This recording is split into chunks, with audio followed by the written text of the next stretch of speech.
Hello and namaste everyone. So you can see a face behind me. You must all be very much aware कि ये जो बहुत ही well known personality है, political leader हैं, इन्होंने हाल ही में अपनी पॉलिटिकल पार्टी एसोसिएशन चेंज करी है. Earlier he was associated with Aam Aadmi Party, जहां से रिजाइन करके ही has recently joined the Bharatiya Janata Party और the BJP. So this is a legit case of defection, party defection और दल बदल, जिसे हम हिंदी में कहते हैं. Okay, so this is a political news. As such political news आपके और हमारे लिए एज एस्पिरेंट्स इंपॉर्टेंट नहीं होती है, राइट? तो कौन से पॉलिटिकल लीडर ने क्या कहा, किस पार्टी के साथ उनकी साठगांठ है, किसकी किससे लड़ाई चल रही है, कॉन्फ्लिक्ट चल रहा है, none of this is important for us as aspirants. Exam perspective से ये इंपॉर्टेंट नहीं है, but the procedure behind it, all of the process behind it, कैसे ये सब कुछ काम करता है, क्या सिस्टम है, वो हमारे लिए एग्जाम पर्सपेक्टिव से बहुत इंपॉर्टेंट हो जाता है. तो आज के इस वीडियो में very briefly we are going to talk about that only. Hello everyone, my name is Palak Sharma. I am your faculty and mentor at Center for Ambition, and I welcome you all again to another video from Center for Ambition. So let's get started and talk about the anti-defection law. So as we said, this is the case of defection, जिसे हिंदी में कहा जाता है दल बदल. कि जब कोई लीडर, कोई सिलेक्टेड कैंडिडेट, कोई सिटिंग कैंडिडेट अपनी पॉलिटिकल एसोसिएशन चेंज कर ले, that is called as defection. इस डिफेक्शन को रोकने के लिए हमारे कॉन्स्टिट्यूशन में प्रोविजन लाया गया था आफ्टर एन अमेंडमेंट, सबकी हम बात करेंगे, but there is a provision against this kind of behaviour which is called as anti defection law. Right, let's talk about that only. So anti defection law क्या है? It is against दल बदल वाला behaviour. ठीक है, अब exactly इसके अंदर क्या है वो देखने से पहले दल बदल क्यों खराब है या डिफेक्शन क्यों खराब है उस पर बात करते हैं. तो क्या प्रॉब्लम है, क्या हुआ अगर 10 लीडर्स अपनी पॉलिटिकल पार्टी चेंज करके एक पार्टी से दूसरे में चले जाते हैं? Why can't they still be the member of parliament? तो पहला तो ये जो एंटी डिफेक्शन लॉ है ये कहता है कि अगर कोई पर्सन अपनी पॉलिटिकल पार्टी से डिफेक्ट करके चेंज कर लेता है अपनी पॉलिटिकल पार्टी एसोसिएशन, रिजाइन कर देता है अपनी पार्टी से, तो वो अपनी जो सीट है एज एन एमपी या एमएलए, वो सीट को लूज कर देंगे. तो व्हाई सो, राइट? इसके रीजंस में आएगा.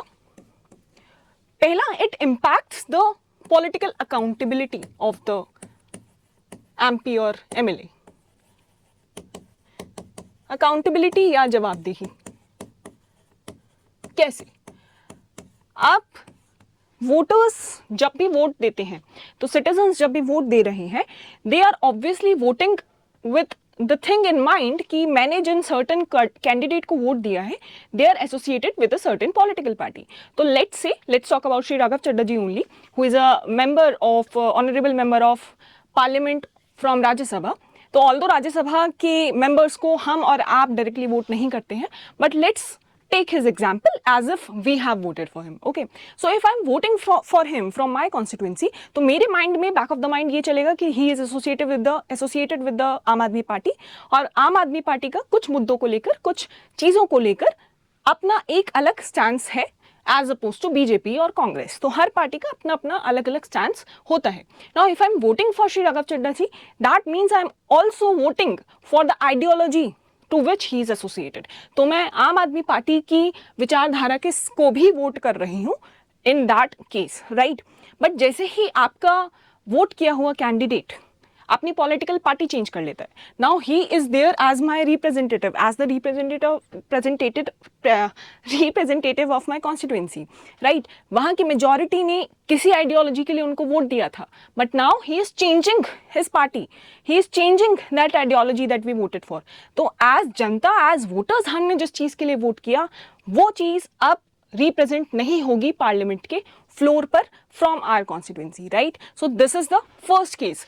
It hampers the political accountability, it affects the political accountability. This is the first reason, right, why defection is not good.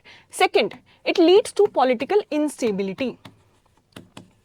अगर बार बार पार्लियामेंट में, पार्लियामेंट्री फ्लोर पर पॉलिटिकल पार्टीज ही चेंज होती रहेंगी, तो it will obviously lead to instability. How? क्योंकि सारा जो फोकस है, जो ध्यान है, वो केंद्रित हो जाएगा पॉलिटिक्स के ऊपर, एंड जो लेजिस्लेटिव चीज़ों के लिए यू हैव बीन सिलेक्टेड, वहाँ पर फोकस कम हो जाएगा, which is again also not good. और इससे रिलेटेड एक बहुत ही लेजिट केस है ऑफ 1967 आई गेस।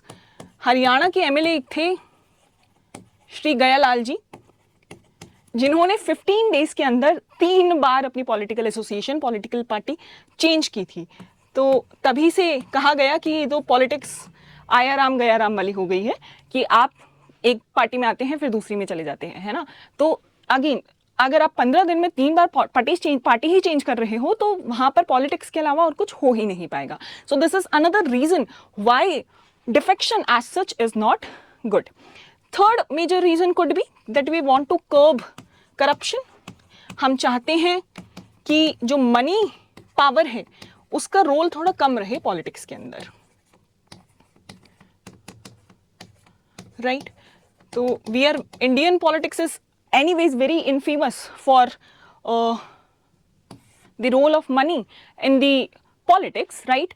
तो अक्सर होता क्या है, जब भी आप पॉलिटिकल पार्टी चेंज कर रहे हैं तो उसका एक मेजर रीजन देखा जाता है कि other party has bot your association, right. खरीद लिया जाता है एमपीज एंड एमएलएस को, अगेन जो कि हम नहीं चाहते। तो अगर एक पॉलिटिकल पार्टी सामने वाली पार्टी के बहुत सारे मेंबर्स को खरीद लेगी, अपने पक्ष में डाल लेंगी, अपने गुट में डाल लेंगी, तो उससे क्या होगा, फ्लोर के ऊपर जो रिप्रेजेंटेशन होना चाहिए था, लेजिस्लेशन के ऊपर जो वोटिंग होनी चाहिए थी, आप उससे दूर भाग रहे हैं, आप उस पूरी प्रोसीजर से, पूरी अकाउंटेबिलिटी से दूर होते जाएंगे, राइट। तो हमें ये भी नहीं चाहिए कि पॉलिटिक्स में, लेजिस्लेटिव प्रोसेस में मनी का आज सच कोई रोल रहे, विच इज वाई डिफेक्शन के अगेंस्ट लॉ लेकर आया गया। It was brought in 1985 through the 52nd constitutional amendment act. संविधान को संशोधित करके 52वां संशोधन हमारा आया, जिसके अंडर हम एंटी डिफेक्शन लॉ लेकर आए, and this law is present in the 10th schedule of our constitution. संविधान के 10वें शेड्यूल में ये मेंशन्ड है। Now let's talk about it कि एग्जैक्टली क्या मेंशन्ड है, क्या प्रोसीजर है। तो इट सिंपली सेज कि अगर कोई सिटिंग एमपी और एमएलए अपनी पॉलिटिकल पार्टी चेंज करता है तो they will lose their seat, as simple as that, right. तो if you resign from your party, एक सिटिंग कैंडिडेट के लिए बात हो रही है ये, ठीक है। अगर आप रिजाइन कर देते अपनी पॉलिटिकल पार्टी से, right, if you are a nominated member in the house, तो nominated member can also be removed from their seat अगर वो कोई पॉलिटिकल पार्टी ज्वाइन करते हैं आफ्टर 6 मंथ्स।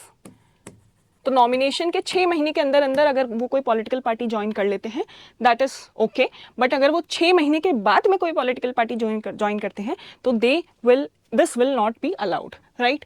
देन अगर आप एक इंडिपेंडेंट मेंबर हैं, मतलब आपने किसी पार्टी के साथ अपना इलेक्शन नहीं लड़ा था, if you are an independent member, तो आप कोई भी पॉलिटिकल पार्टी ज्वाइन नहीं कर सकते, ठीक है। अगर आप करते हैं तो you will again also be disqualified from the seat, okay. So this is the major thing, ठीक। नाउ कोर्ट ने कहा है, सुप्रीम कोर्ट ने कहा है कि पार्टी से रिजाइन करने का मतलब एग्जैक्टली रेजिग्नेशन नहीं होता। तो एक तो हो गया कि मैं पेपर पे लिख के दे दूं कि आज से मैं आपकी पार्टी के मेंबर नहीं हूं, I am joining some other party, so this is the meaning of resignation. But court ने इसका स्कोप जो है और भी ब्रॉड किया है। तो रेजिग्नेशन का यहाँ पर मतलब सिंपल रिजाइन, फिजिकल रिजाइन तो होगा ही होगा, बट इसके अलावा if you won't against party whip, तो आपके पार्टी लीडर ने, पार्टी विप ने कुछ और ऑर्डर किया है हाउस फ्लोर पर वोट करने के लिए, और आप उनके डिसीजन के अगेंस्ट काम कर रहे हैं, या आपके एक्शंस से साफ साफ शो हो रहा है कि आप पॉलिटिकल पार्टी के साथ लाइन में नहीं है, you are not in align in a consonance with the said political party, तो वो भी शो करता है that you are acting against them and it is also a form of defection. तो सीधा रेजिग्नेशन जरूरी नहीं है कि आप सीधा रेजिग्नेशन ही दो, पर अगर आप अपनी पार्टी के अकॉर्डिंग काम नहीं कर रहे हो, उसके कॉन्फ्लिक्ट में हो, तो वो भी डिफेक्शन कहलाता है, ओके। चलो, तो this is the procedure, okay. Now what are the exceptions to it. अच्छा, तो ये जितने भी लोग होंगे जिन्होंने ये किया है, अपनी पॉलिटिकल पार्टी से रिजाइन किया है, उसके अगेंस्ट वोट किया है, किसी नॉमिनेटेड मेंबर ने अगर 6 महीने के बाद कोई पार्टी ज्वाइन की है, इंडिपेंडेंट मेंबर ने अगर पार्टी ज्वाइन की है, तो इनके अगेंस्ट हाउस फ्लोर पर मोशन आएगा for anti defection, for defection, right. और उसके ऊपर फाइनल डिसीजन लेंगे हमारे चेयर ऑफ द हाउस। तो लोकसभा में आपके लोकसभा स्पीकर और राज्यसभा में राज्यसभा चेयरमैन का डिसीजन फाइनल होगा कि ये जो एक्ट है ये डिफेक्शन कहलाएगा या नहीं कहलाएगा। The final decision will B that of the chair of the house, right, इधर लोकसभा स्पीकर और द राज्यसभा चेयरमैन और the speaker of the legislative assembly of the state. So this is what it is, right. तो मान लीजिए कोई leader ने resign करा है, एक लीडर ने रिजाइन करा है, उनके अगेंस्ट मोशन आता है एंड स्पीकर कहते हैं कि हाँ इन्होंने डिफेक्शन करा है, तो now that person has to resign from their seat also, they lose their seat. Okay, so this is the thing, but there are also some exceptions, ठीक है। हर केस डिफेक्शन नहीं कहलाएगा, there are some exceptions. What are those? First exception is कि अगर कोई candidate Lok Sabha speaker के तौर पर चुना जाता है and after being elected as a Lok Sabha speaker you resign from your political party, तो आपके ऊपर एंटी डिफेक्शन लॉ नहीं लगेगा। It is to make sure कि एज लोकसभा स्पीकर और एज स्पीकर आप अपनी इंटीग्रिटी बनाए रखें, आप इम्पार्शियलिटी बनाए रखें, तो आपको अलाउड है कि आप अपनी पॉलिटिकल पार्टी से रिजाइन कर सकते हैं and after finishing your tenure as the speaker और the chairperson you can again join back your political party. तो this is the first exception. Second exception is of merger.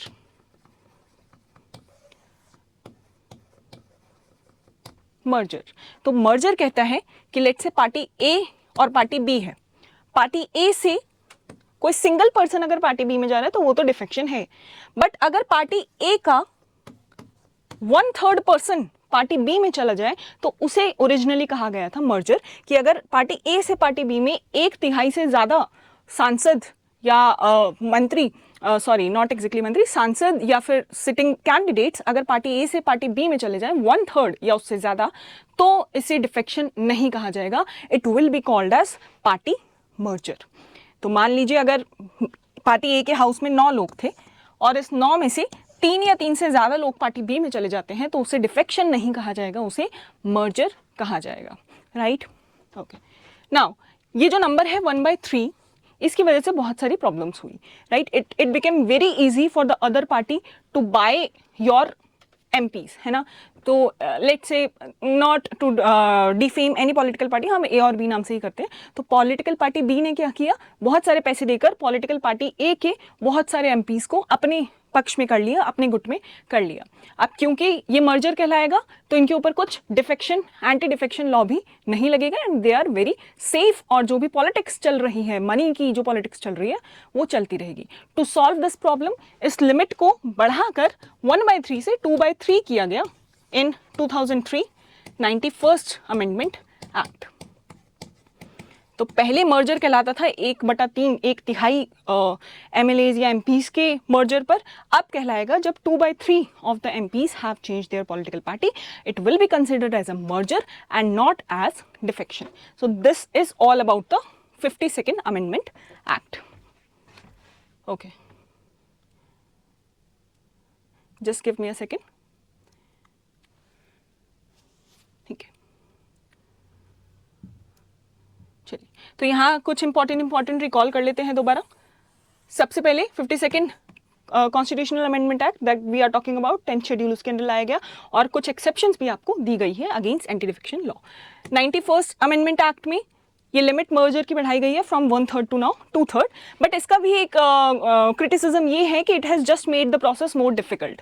तो अब थोड़े और ज़्यादा पैसे लगेंगे, बट स्टिल ये एक सेफ्टी वॉल्व की तरह काम कर रहा है कि आप मनी को बीच में ले भी आओ, आप मनी पॉलिटिक्स कर भी लो और आप सेफ भी रहो, राइट। तो 1/3 से 2/3 होने का बहुत कोई फायदा नहीं हुआ है, it still the corruption in politics is still considered to be there, right. Okay, some important cases. तो यहां हमने कहा था कि final decision will be taken by the speaker और द चेयरपर्सन, चेयरमैन, राइट।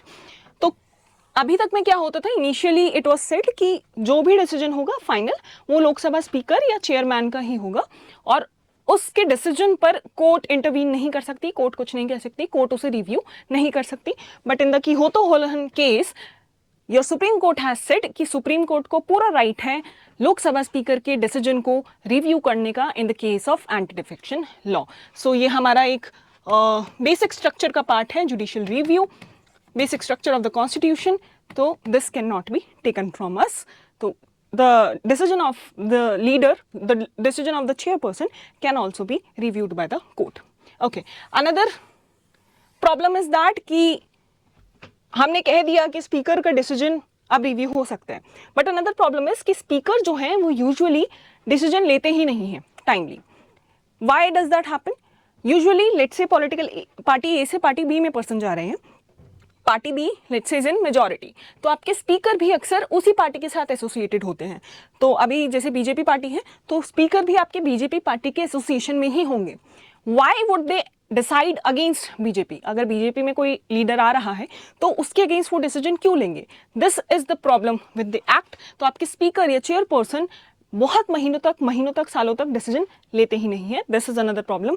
इस पर भी सुप्रीम कोर्ट ने केशम मेघचंद्र केस में कहा है कि स्पीकर को, चेयरपर्सन को टाइमली ये डिसीजन लेना चाहिए। ऑल्दो एक्ट में कोई भी चेंज नहीं लाया गया है, ना ही कोई डायरेक्शन दी गई है, बट ये सजेस्ट किया गया है कि there should be some kind of time limit. ठीक है, so this is everything about the anti defection law. आप चाहे रिजाइन करें, चाहे अगेंस्ट वोट करें विप पावर के, या उनके अगेंस्ट कुछ काम करें, तो वो भी डिफेक्शन कहलाता है। ठीक है, okay, now let's look at the case of Rajya Sabha MP Shri Raghav Chadha sir. इनके केस में भी यही हुआ है, he has defected from his party. But आपको क्या लगता है कि इनके अगेंस्ट डिफेक्शन लॉ लगेगा? नहीं लगेगा। Why? Because he is not the only one who has defected और who has resigned. He along with 6 other MPs, तो टोटल 7 एमपीज ने अपनी पार्टी चेंज की है। राज्यसभा के अंदर फिलहाल आम आदमी पार्टी के 10 रिप्रेजेंटेटिव्स हैं, 10 कैंडिडेट्स हैं। Out of the 10, 7 have changed there party. So it is above the 2/3 criteria, right? Okay, so this is above the 2/3 criteria, so it will not be considered as defection, it will be considered as a political party merger. ठीक है, तो इसे merger consider किया जाएगा, defection consider नहीं किया जाएगा। Another thing, तो ये एक तो पक्ष हो गया कि नहीं, एंटी डिफेक्शन लॉ इन पर नहीं लगना चाहिए क्योंकि ये मर्जर है ना कि डिफेक्शन। बट अनदर थिंग, ये जो कॉन्फ्लिक्ट्स चल रहे हैं between Aam Aadmi Party and Shri Raghav Chadha sir, ये रिसेंट नहीं है, मतलब ये रेजिग्नेशन से पहले से चले आ रहे हैं।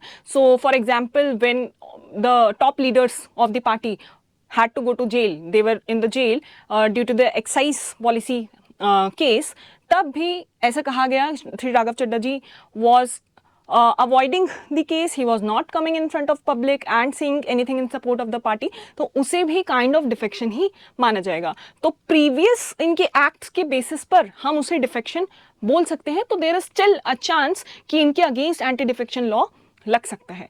ऑल्दो अगेन जैसा हमने कहा कि आपके जो स्पीकर हैं, जो चेयरपर्सन हैं, he associated with the majority party, तो देयर इज नेग्लिजिबल चांस कि इसका कुछ end result defection, anti defection law के लाइन में रहेगा। So this is all about the news. Again ये पॉलिटिकल पार्ट है, not as such important, but you must know about the schedule, about the procedure of it, about the final decision being taken by the speaker, about merger and everything else, right? So this was about it. I hope you liked the video and you understood the concept. हम फिर से मिलेंगे ऐसे ही किसी short concept को discuss करने के लिए। आप लोग पढ़ते रहिए, एग्जाम बहुत पास है। So I wish you all the very best. इसके अलावा यूपी बोर्ड के 10th और 12th के रिजल्ट्स आ चुके हैं। So if you are thinking कि फ्यूचर में क्या करना है, इफ़ यू आर थिंकिंग कि हमें अपना टाइम वेस्ट नहीं करना है, किसी अच्छी जगह, प्रोडक्टिव जगह पर लगाना है, so you are very welcome to come to centre for ambition. We will guide you, we will mentor you and we will help you take a decision. Specially अगर आप सिविल सर्विसेज के line में जाना चाहते हैं, आप समाज की सेवा करना चाहते हैं, तो you can very much reach out to us. That's it for today. Will meet again next time. Until then, thank you, bye bye.